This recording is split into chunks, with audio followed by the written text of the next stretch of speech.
Show.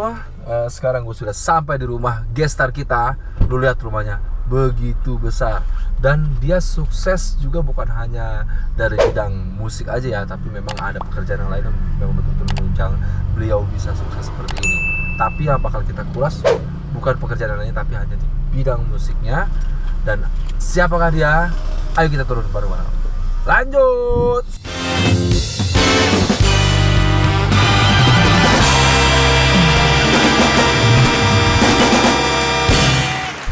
Halo teman Ngopi Susyo.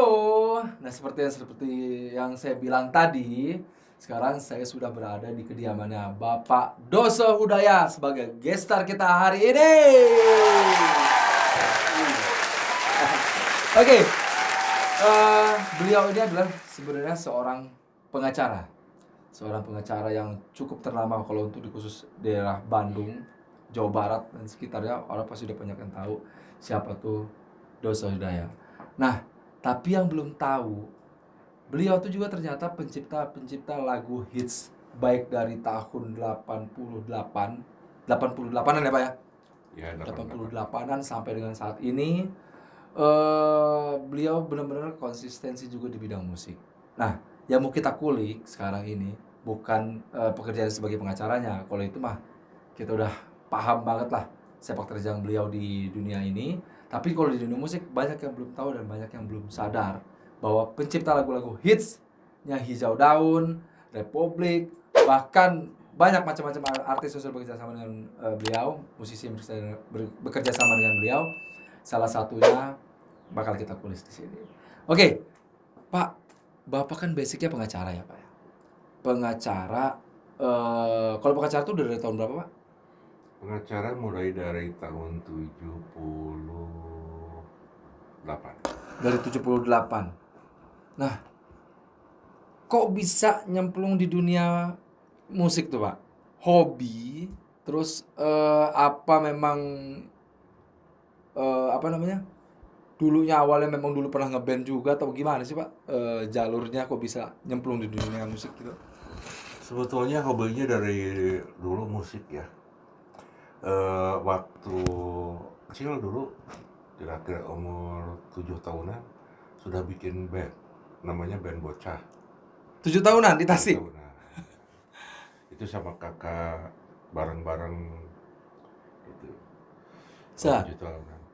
awalnya dari situ. Ya, Nah, baru mulai coba bikin lagu, kan pasti ada dong Pak yang kenapa apa mungkin Bapak ada di salah satu komunitas atau kenal sama seseorang sampai akhirnya aku mau coba bikin lagu deh gitu atau bisa nyemplung di sana.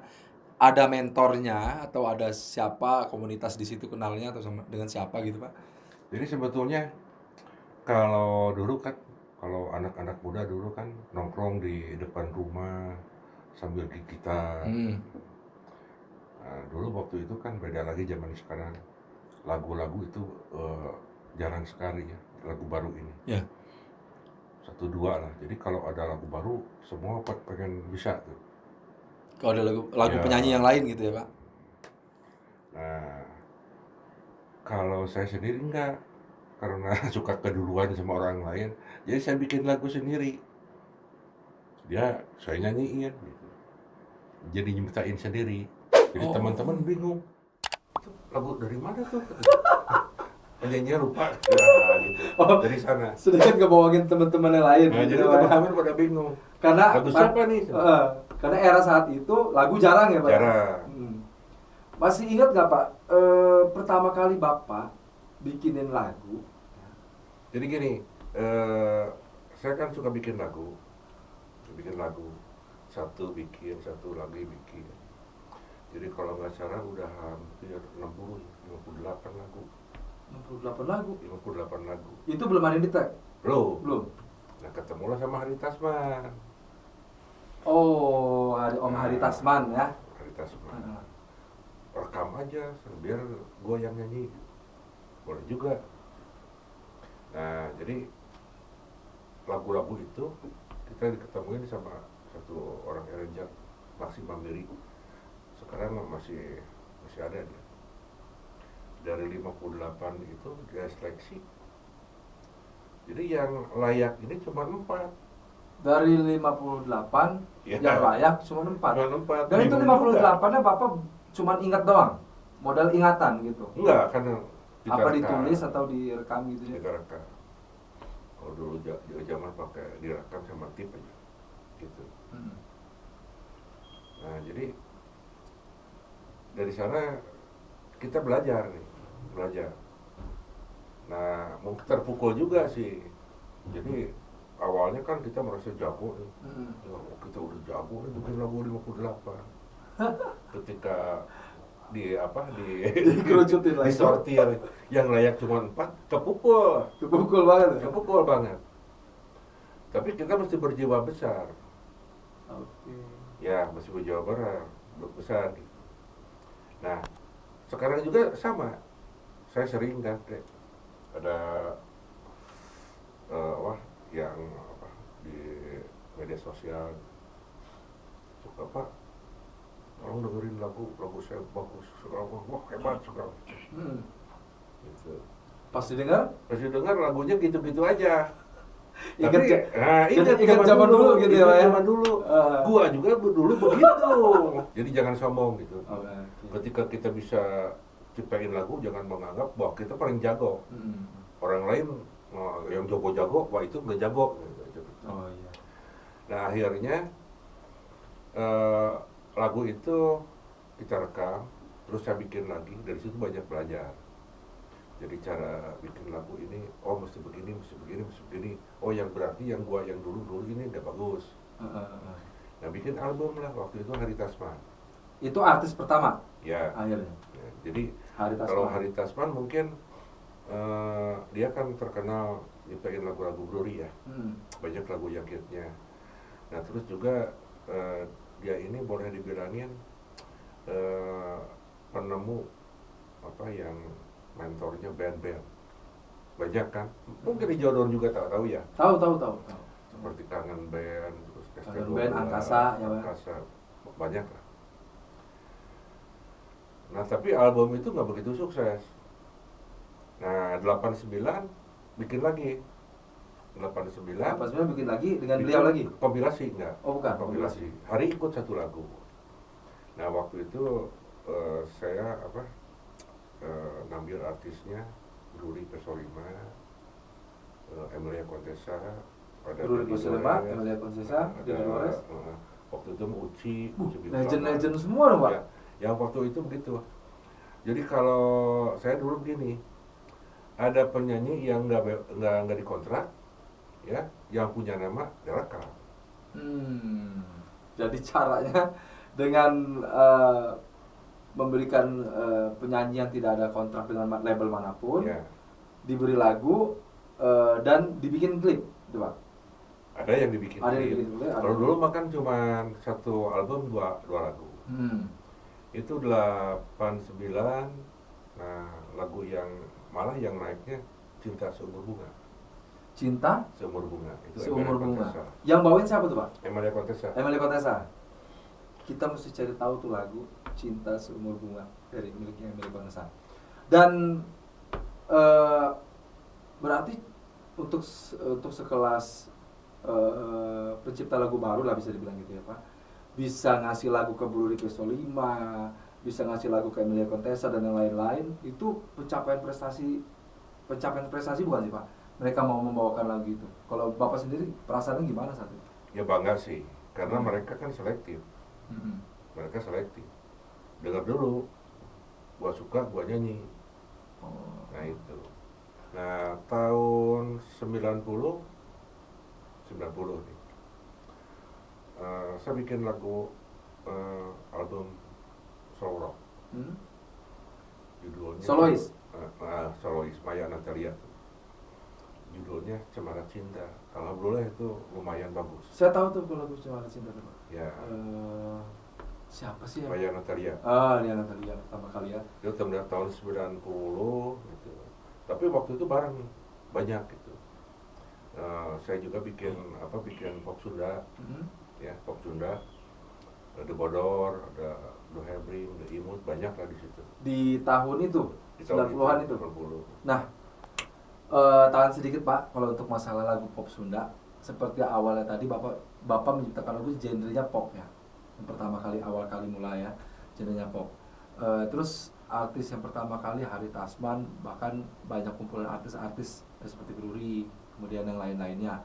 Nah, itu berjalan selama berapa tahun Pak sampai Gini, di tahun itu kan saya juga bikin udah ya, ada kompilasi lagi, ada Christine Panjaitan, Ramona Purba, Jayanti Marasari, ada Mary Guslow, banyak lah. Meli Guslow? Ya pernah Oh. juga gitu. Berarti awal kali Meli Guslow terjun ke dunia musik di sini Ya, dong? ya. Oh, catet tuh guys. Pak Meli Nah. Guslow pertama kali yang hire juga Pak Dosa Udaya. Nah, terus 94 saya bikin El Mateana bareng sama Roni Waluya. Roni Waluya itu dari Kahitna. Dari Kahitna, ya. Ya. Nah, 96 sampai apa? 2000 ya. 2000 itu kebanyakan bikin house musik. Sampai tahun 2000 bikin house Ya. music. Karena perkembangan musik saat itu Lagu-lagu Dores, dijadiin house music. ya ada lagu Panbers, lagu Ludu Sumba, macam-macam lah. Tapi saat itu Pak Udaya bukan berupa label kan waktu itu kan? Bukan ya? Benar-benar pure pencipta lagu ya Pak ya? Sebetulnya begini, Dan. Kalau dulu juga maksudnya udah label, cuma nggak punya bendera. Oh, hanya Jadi, masalah. jadi saya nyiptain lagu, saya nyari penyanyinya, saya bayar penyanyinya. Nah, udah begitu kita aransemen musiknya. Nah, kumpul, edar. Oh, titip edar. Titip Titip edar, edar. ada yang jual cover, macam-macam lah. Nah, era tahun 80 sampai 90-an sampai akhir 2000-an yang bikin house music kayak gitu. Pak Udaya pernah ngerasa jenuh nggak Pak? Pernah. Itu tahun 2000 ya. 2000 saya stagnan sampai 2008. Wah, cukup lama ya Pak ya? 8 tahun ya? Jadi seakan kita ini orang bilang hilang pengabisa katanya gitu. Jadi kebisa kita ini hilang. Jadi kita coba beli keyboard, beli piano, beli gitar, itu yang bagus-bagus, ternyata enggak. Kayak hilang semangat atau hilang mood gitu ya Pak ya buat bikin karya gitu ya. ya. Kayaknya setiap yang dibikin nggak bagus, setiap yang dibikin kurang gitu Jadi ya. PD-nya hilang. Energinya. PD-nya hilang. Oh. Jadi memutuskan vakum selama 8 Ya. tahun, lebih konsen di pekerjaan lawyer yang pengacaranya.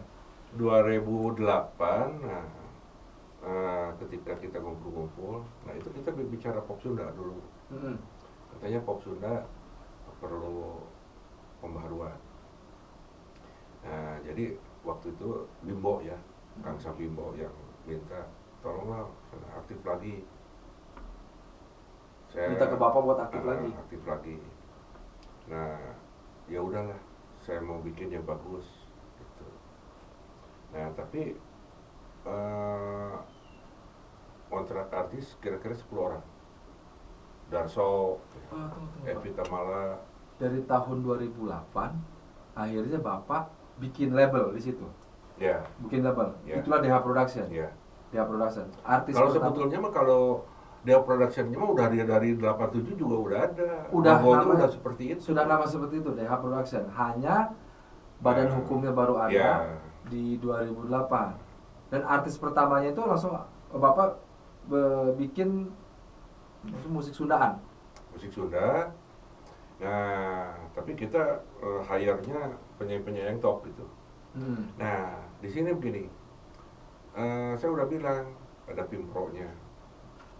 Saya nggak mau bikin lagu. Ya, jadi lagu yang ada aja di recycle. Oh gitu. Ya.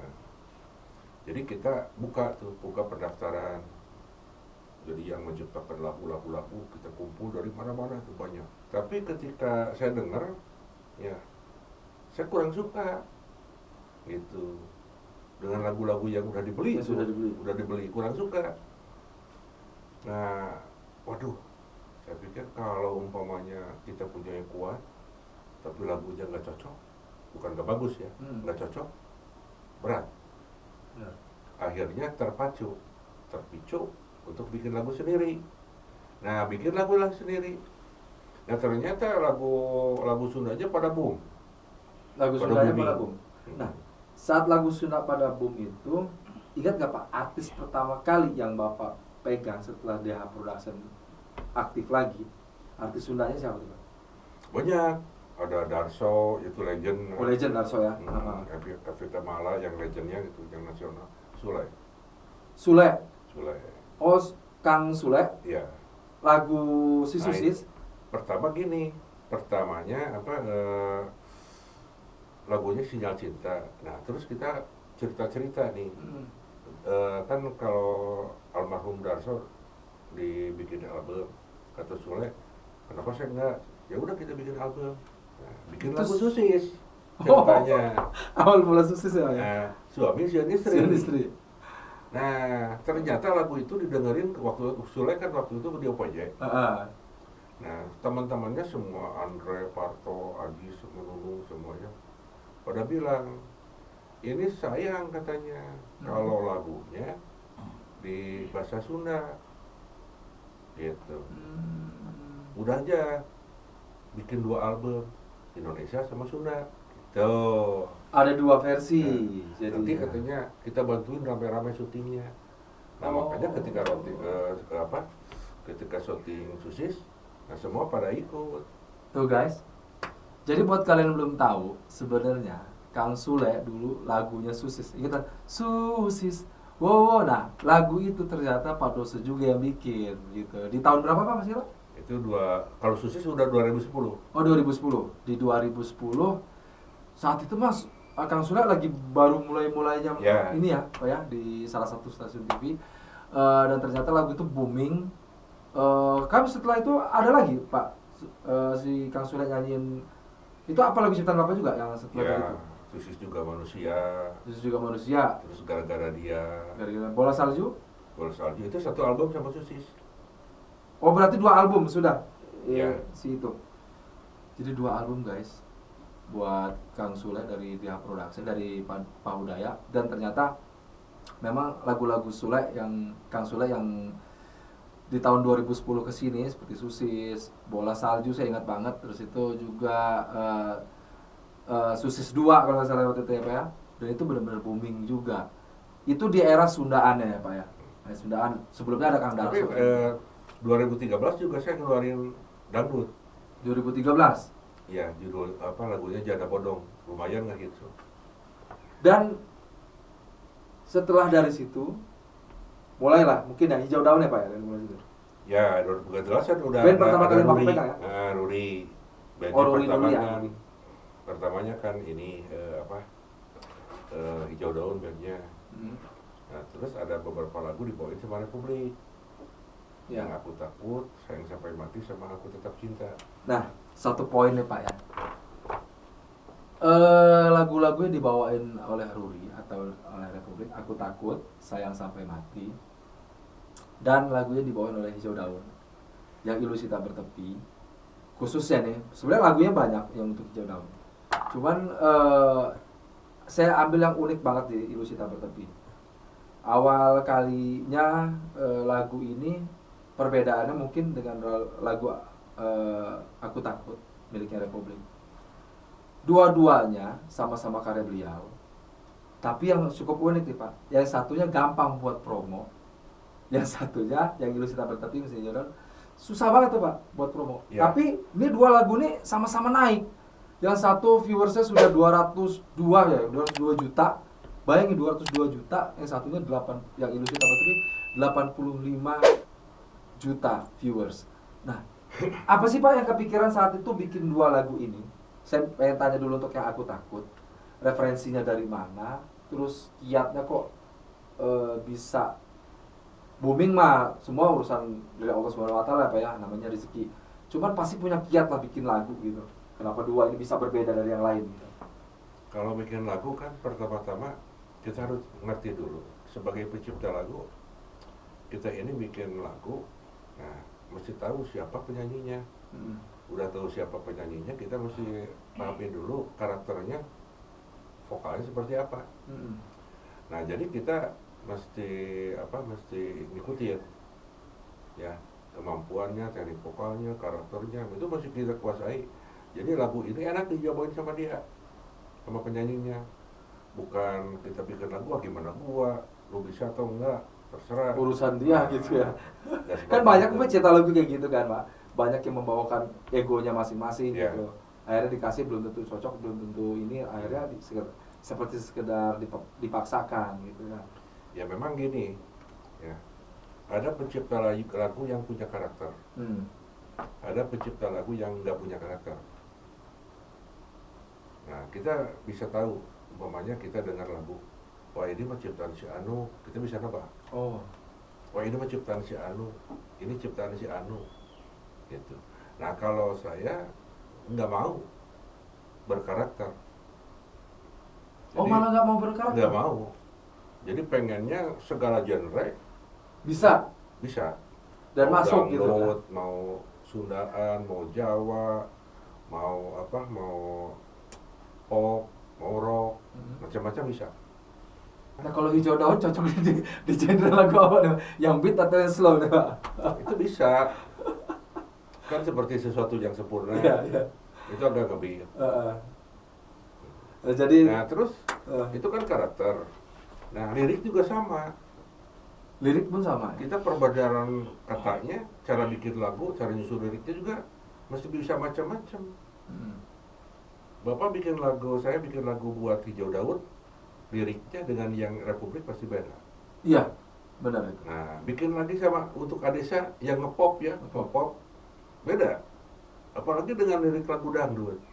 Jauh lagi ya. Jauh. Gitu. Karena kan bikin lagu buat ABG, liriknya juga masih agak BG. Oh. Jangan sepertinya penyanyi ABG liriknya kok tua gitu. Penyanyi tua liriknya ABG kan nggak bisa gitu. Benar. Tapi dari capaian si Janda Bodong itu sekarang ada, saya mungkin lihat sekarang udah belasan juta juga ya, belasan juta juga. Terus Hijau Daun yang ilusi tak bertepi, ini gue sedikit ngebanggain diri gue dong, Hijau Daun, karena bawain lagu beliau. Kali pertama kita bisa tembus di angka 85 juta viewers video klip, itu pencapaian yang luar biasa. Mudah-mudahan bisa sampai 100 juta. Kita Amin. syukuran ya Pak kalau udah 100 juta Pak. Amin. Nah, ini Republik lebih gila lagi. Aku takutnya di 202 juta. Bangga dong Pak. Sebagai pencipta lagu, nggak pernah kepikiran dong buat Bapak juga dapat respon sebegitu baiknya. Bahkan tuh lagu Hijau Daun yang ilusi sama Aku Takut itu sangat sering banget orang cover gitu loh Pak. Ya, itu bangga dong. Bangga ya, apalagi 2019 tuh royalty performing rate yang saya peroleh dari Wami itu 300 juta lebih 2019. Nah itu katanya jumlah royalti terbesar di Indonesia. Di Indonesia lagi ya? Itu bangga. Oke. Sebagai seorang musisi, kita pasti ya bangga lah bisa membawakan karya-karya yang jadinya akhirnya fenomenal, bahkan sekarang bisa jadi meme semua orang gitu. Kadang-kadang apalagi yang ilusi tak bertepi, sekarang ada anak kecil dari Sulawesi yang bikin lagu itu makin booming lagi gitu kan. Nah, ada sedikit rasa kesel atau gimana Pak kalau Bapak lagunya dijadiin meme orang gitu? Kan itu kan bukan melecehkan ya Pak, maksudnya sedikit dimainin lah, baik lagunya nadanya digimanain, tapi nggak kecewa ya Pak gitu ya? Tiap sesuatu kan ada nilai positif sama negatifnya. Jadi kita lihat positifnya aja. Ambil positifnya ya Ambil Pak. positifnya. Jangan Kita mikirin yang negatifnya. Semakin naikin viewer, semakin memperkenalkan lagi lagu-lagu kita. Benar. Itu aja. Itu aja. Saya juga pernah bikin lagu kan buat Mike Tram yang White Lion itu. Buat Mike Tram, White Lion. ya, Buset. One More Chance judulnya. White Lion.